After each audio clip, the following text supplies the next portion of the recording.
চুরি করেছি। আমার তো ভয় করছে। কেন? আমার তো পেন্সিল চুরি করেছি, আমার যদি মা বাবা জানতে পারে তাহলে আমার ঘরে ঢুকতে দেবে না। জানি জানি, তুমি এসে গেছিলাম ওইখানে, আমি ভয়ের কারণ। তুমি প্রভুর প্রার্থনা করবে, তোমার মা বাবা তোমাকে কিচ্ছু বলবে না।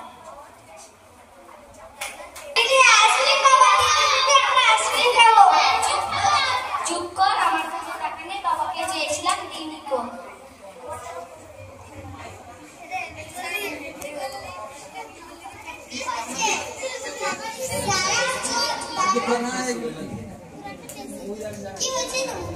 আমাদের কাছে টাকা নেই, আমার বোনেরা ভাইরা খাবে বলছে আইসক্রিম।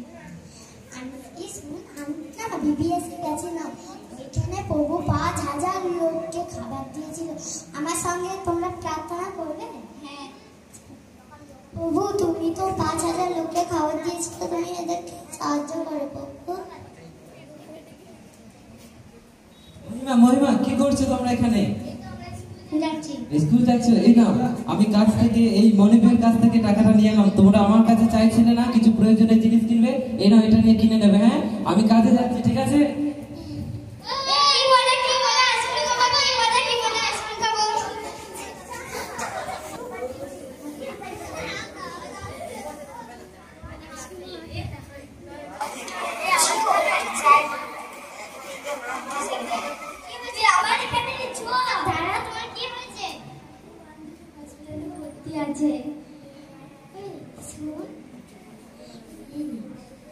প্রভু তো অসুস্থ মানুষদেরকে সুস্থ করে দেয়, তুমি কি আমার সঙ্গে প্রার্থনা করবে?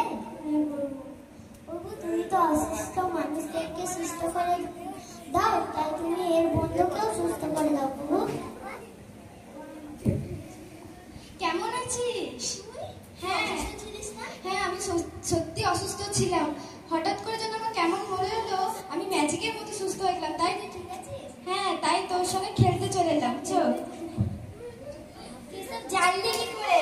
আমি বিবিএসে গেছিলাম, ওইখানে শিখেছি ভাঙা পাত্রকে প্রভু আবার জোড়া লাগিয়ে দেয়, সেমনি কেউ প্রভু সাহায্য করেছে। এবার হলে আমাকেও নিয়ে যাবি।